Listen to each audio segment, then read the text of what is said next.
of the Cave Creek Unified School District. It is Monday, February 27th, and it is 6:04 p.m. All members of the board are present. Present from the cabinet are Dr. Jensen, Mrs. Scott, Mrs. Rodriguez, and Dr. Hendrickson.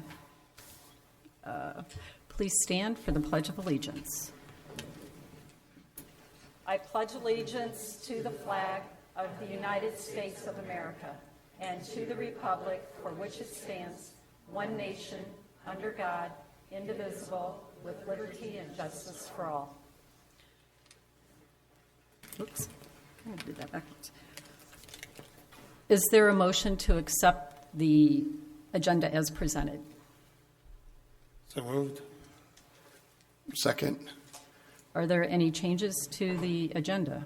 Yes, I would like to pull out item 7.5, and if we could slot that in before item 3.0. Perfect. Any other changes? Is there a motion to accept the agenda as amended? So moved. Second? Second. All in favor, say aye. Aye. Opposed? Okay. All right. Item 7.5.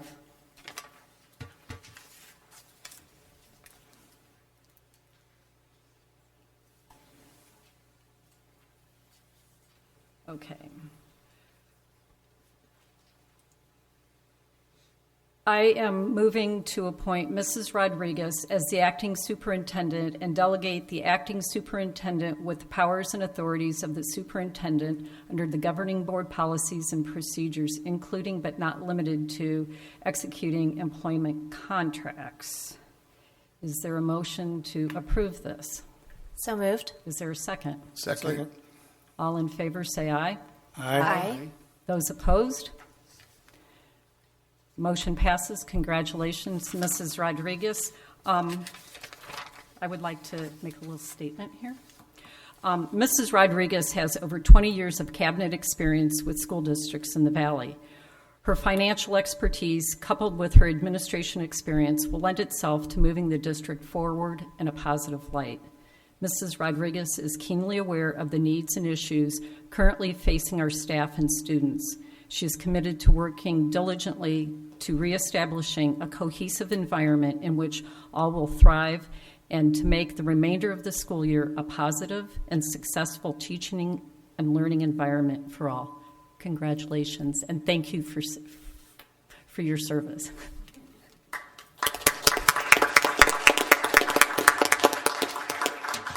Okay, moving right along. Item 3.1, call to the public. All right. Governing board members may not discuss or take legal action on matters raised during an open call to the public. The only allowable responses a governing board member may make are: 1, a board member may respond if there is a direct criticism of the board member; 2, the board member may direct staff to look into a matter; or 3, the board member can ask to have this item placed on a future agenda. Speakers need to be mindful of what they say when presenting to the board. Inappropriate comments could be considered slanderous, and speakers will have 3 minutes to speak, and when you come up to the microphone, please state your name in the microphone. And we have one individual for public comments, that is Zach McQueen. President Busby, Vice President Brown, members of the board and cabinet, thanks so much for taking the time. Zach McQueen with Action for Students Political Action Committee. Just want to make a brief statement here. It is Public Schools Week in Arizona, a chance to celebrate our district and the amazing work our teachers and staff have done. The district continues to do great things, and yet it's another day that CCUSD teachers are paid in the bottom 15% of the state. We encourage this board to approve the pay increase on the agenda tonight and continue to take the necessary steps to find a way to pay our teachers and staff a competitive compensation moving forward. Sadly, our district has moved into a period of uncertain times. In the midst of the contract season, many of our dedicated staff will stay even with lower pay in uncertain times. If they feel the district culture is focused on collaboration and they feel supported, which it sounds like it's going to continue that with Ms. Rodriguez, congratulations. This is a time to come together and do what's best for our community. The Action for Students PAC is still here to help, and please know that we want to help. So let us know how we can help. And I'll put on my dad hat since I still have 2 more minutes and say thank you to Mr. Cupo. The show, if you have not seen it, is phenomenal. It is a great show. And Mr. Womack, too, is leading the student band, and it's all students playing the live music at the show. It's phenomenal. So those 2 guys definitely deserve a pay raise and all the accolades that they can get. If you haven't seen the show, go see it. If you know people that haven't seen it, tell them to go see it because it's amazing. Thank you, Mr. Cupo.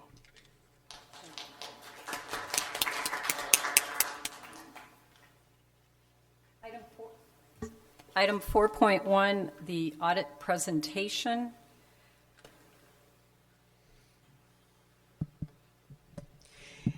Yes, good evening, Madam President and members of the board. This evening we have Jill Shaw with us. She is with Heimfeld and Meach. She is a managing partner, and we have asked her to come and communicate to the board the results of the audit that we have, our annual audit that Heimfeld and Meach does for us. They're our independent auditors. Very pleased with the outcome of the audit this year. The governing board will take action to accept it later on the agenda, but I just want to give you a little bit of background. When I first came here, we had about 21 findings in our compliance area. Last year we had 17, so was still working on it because I started after that year was over. But this year we have 9. And I am so excited about that. The staff works very hard. The business services staff who manage all the compliance things to make sure that we are doing things in a way that complies with that questionnaire. And you see how many questions are on that. You'll see the attachment in the action item.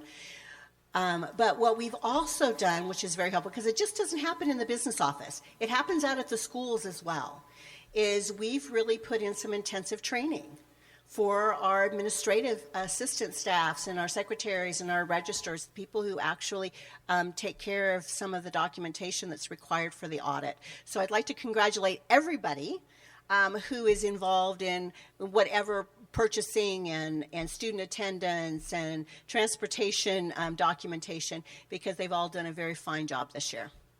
So with that, I'm going to turn it over to Jill. All right, thank you. President Busby, Vice President Brown, thank you for having me here this evening. Our audit firm is required to have several communications with governing boards, and so it's always nice to be able to do this in person and be invited to meetings, so thank you. Before I get started, I first would like to thank Marcy and Susan and everyone in the business office, and as well as those out in the schools that we work with, transportation, everyone she mentioned, because they pull what ends up being probably several hundred documents for us to review during the audit process. So we definitely could not do this without all of their cooperation and support. All right, with that, let's see.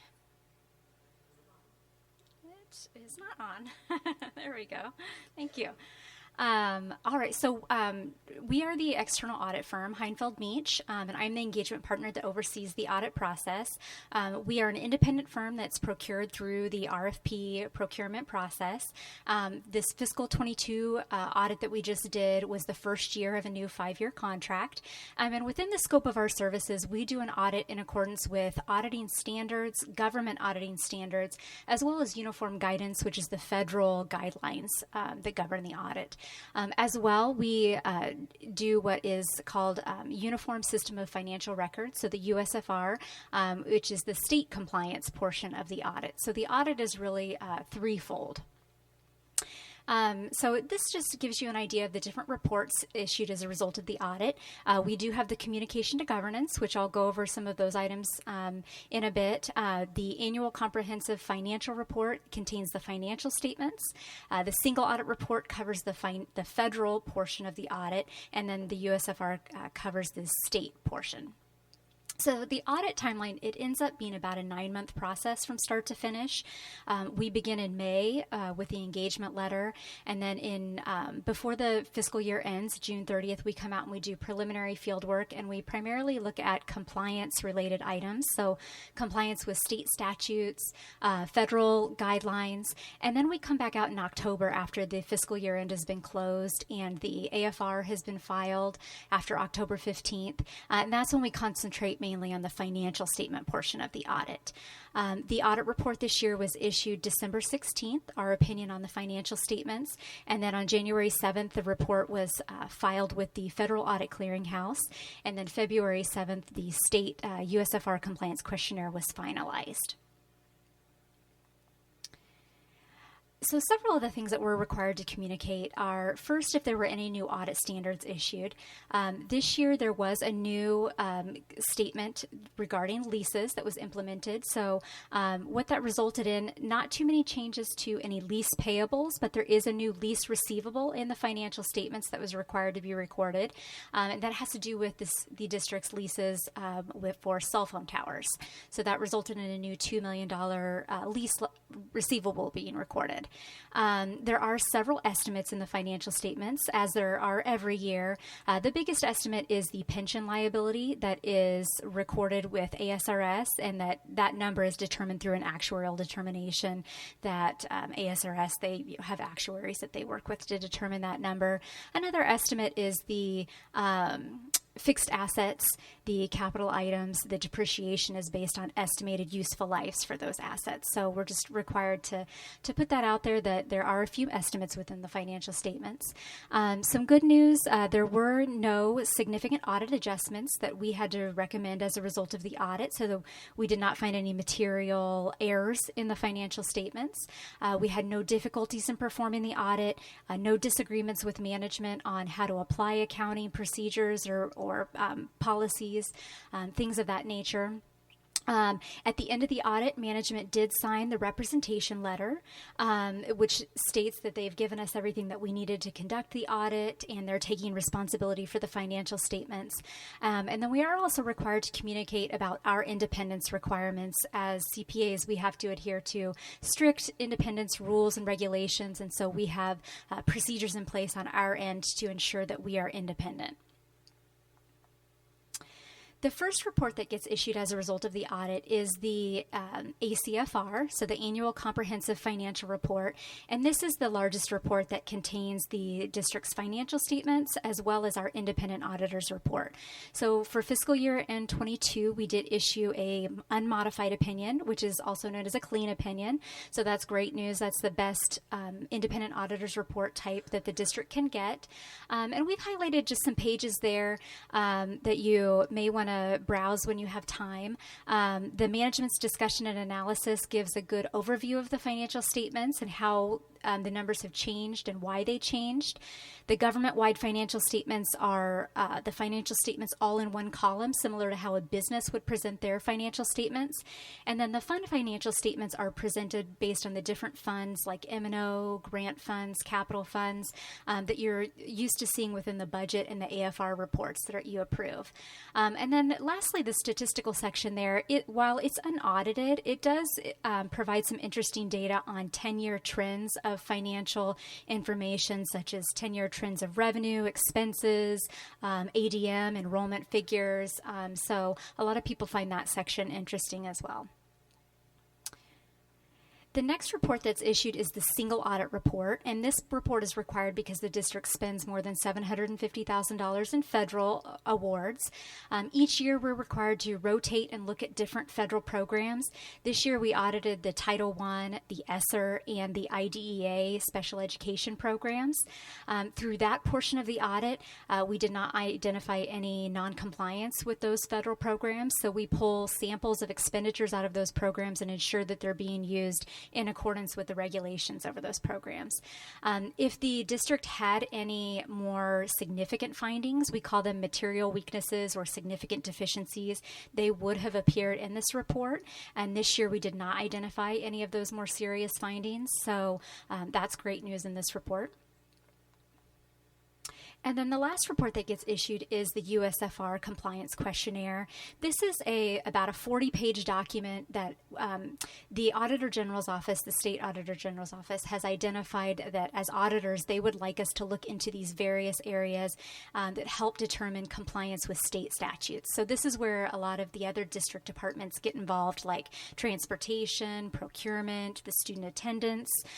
We look at all those areas and note if we noted any noncompliance.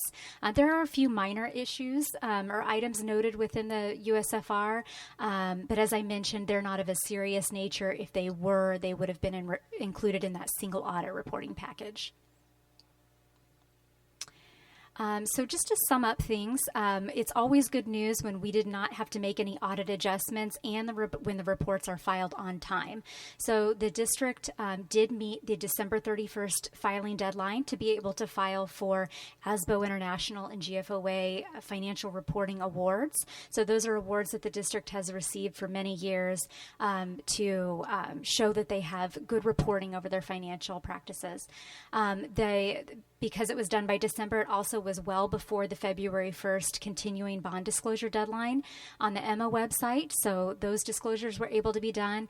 And the ultimate state and federal deadline, the statutory deadline, is March 31st. So being that we're still a month away from there, all of those deadlines were met with the Arizona Auditor General's Office, ADE, Federal Clearinghouse.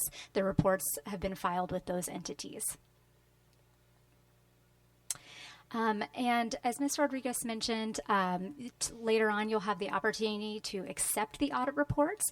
Management has already accepted responsibility by signing that representation letter and has filed the reports with the applicable entities. But starting last year, there was a new statute in place that required governing boards such as yourselves to accept the audit reports.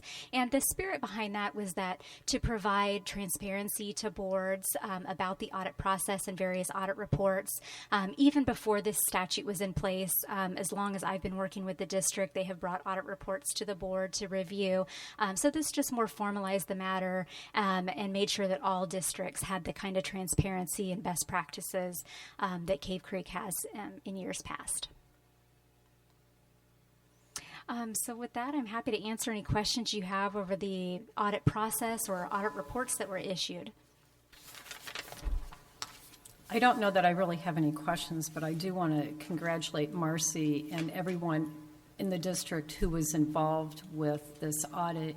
It's very obvious that a lot of very hard work and a lot of diligent efforts were made. And for as long as I've been on the board, this is the best audit we've ever had. So congratulations and thank you for your work. Any questions? Okay, thank you. Thank you.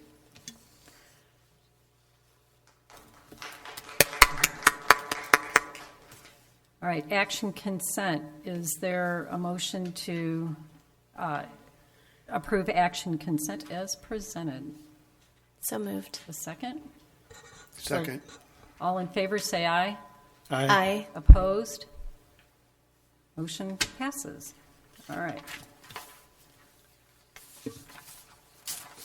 Item 7.1.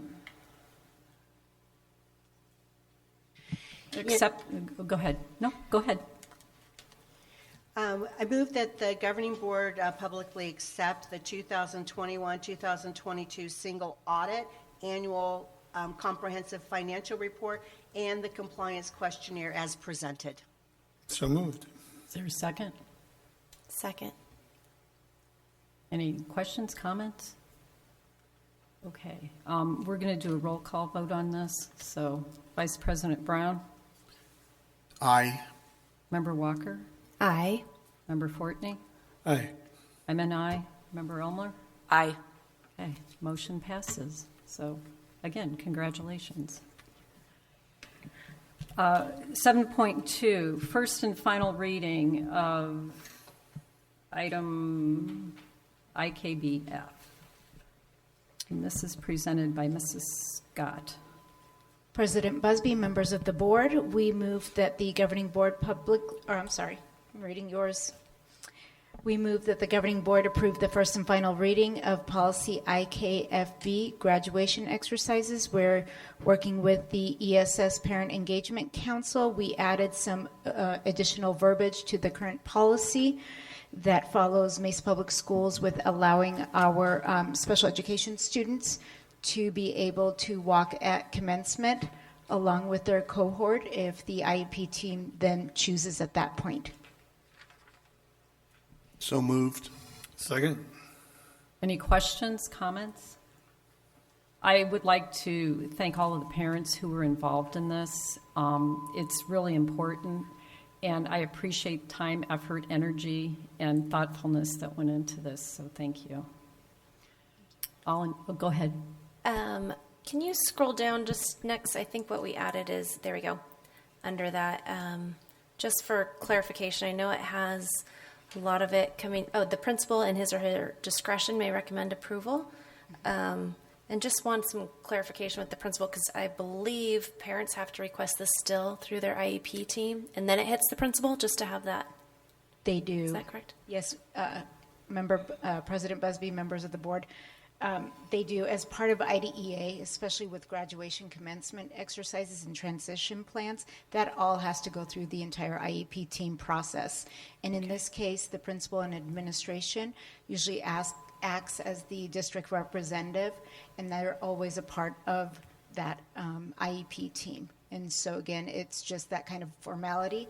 One of the key pieces of making sure that the principal's aware so that we can ensure the student's name is in the program. That's that key piece of making sure that we have that also in writing alongside with the IEP team decision.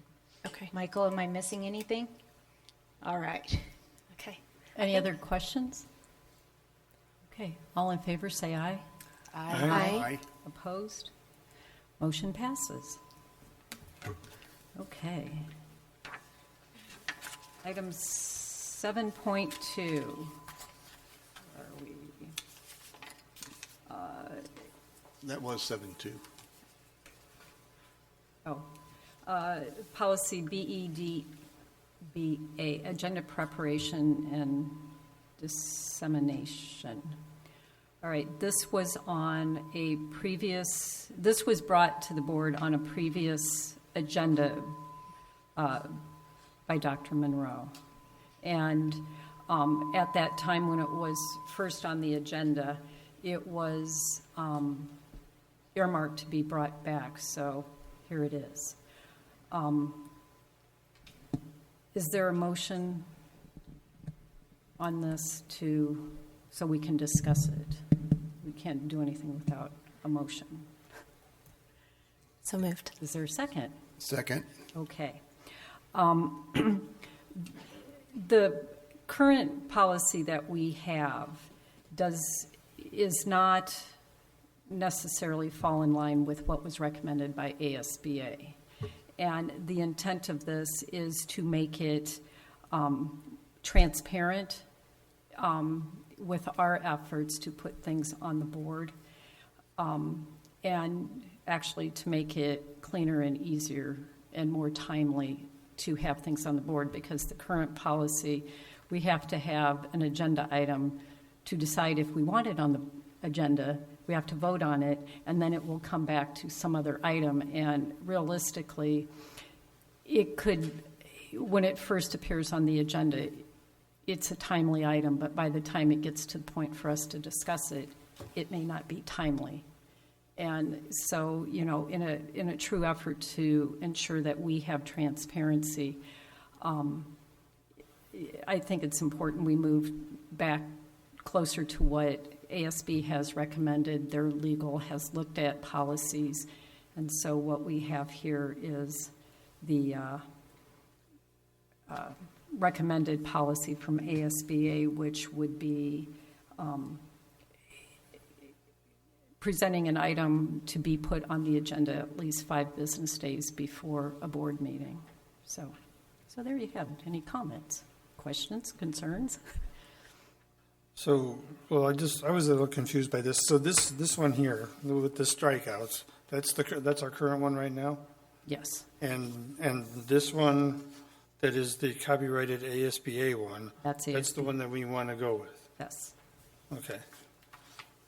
Now, I know that some districts, their number of working days ranges anywhere from, I think it's 5 days, 8 days, and 10 days is what I've seen. And so this is ASBA's recommendation.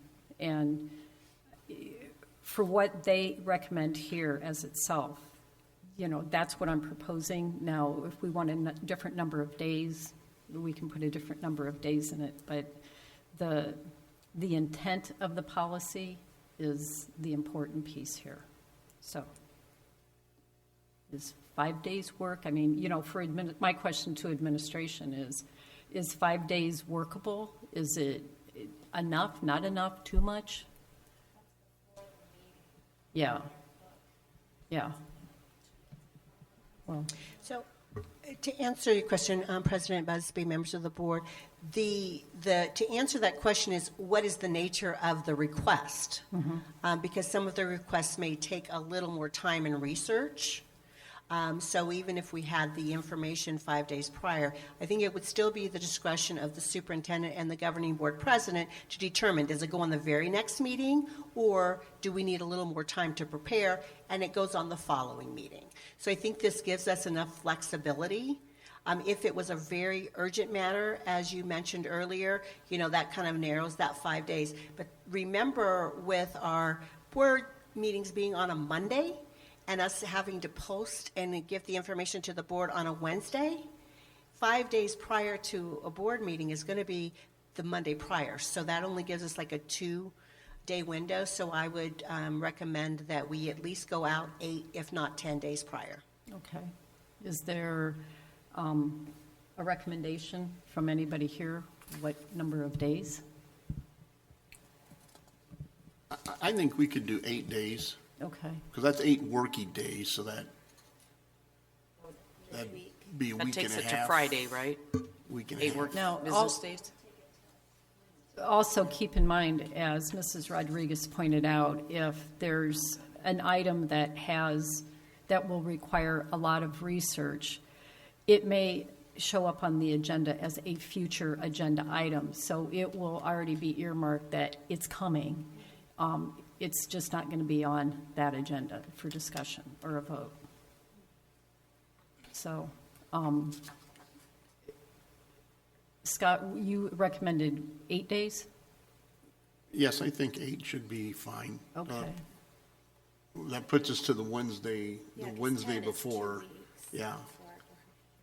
Okay. I think 8, we'll see how 8 works.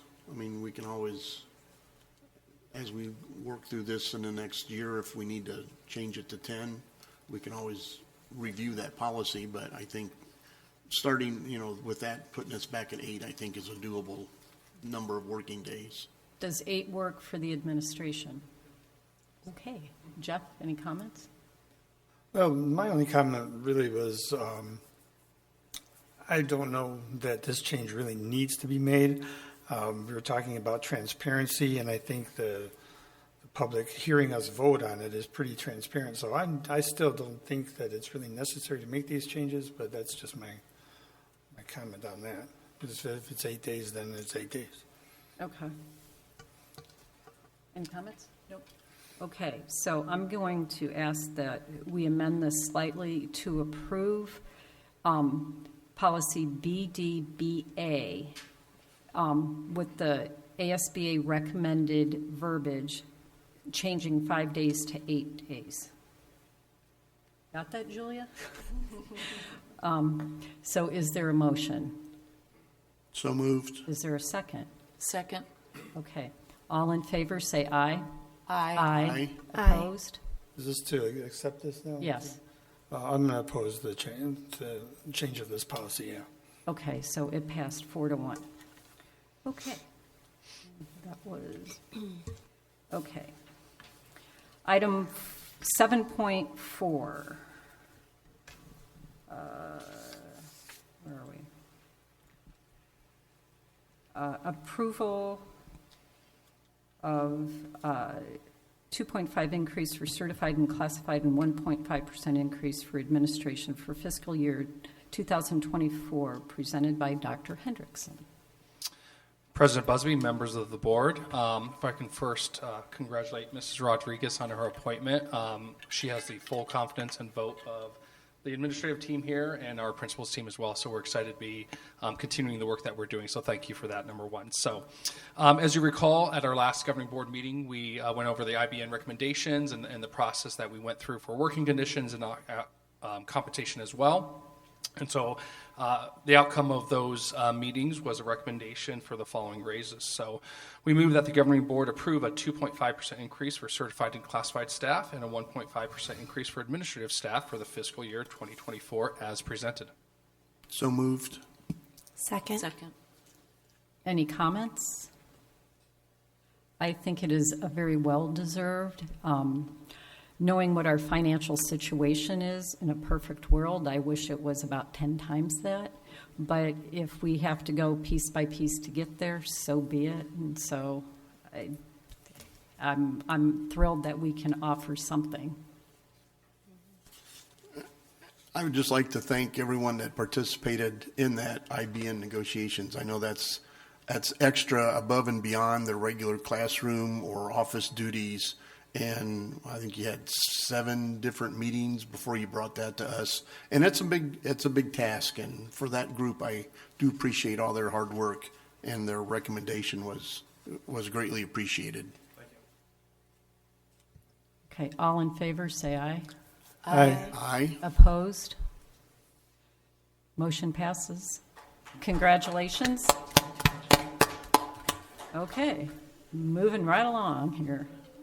We have no future agenda items. I would like to mention, and Cabinet, correct me if I'm wrong here, but our March 27th board meeting will be held at Cactus Shadows.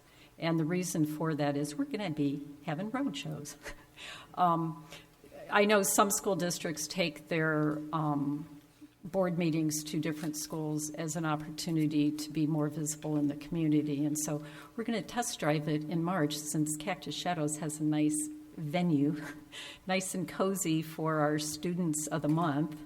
And that's why we're doing it, is just so we can be more visible. We're not tucked way back here in this little corner that sometimes it's hard for our community to find. So just wanted to add that little commercial.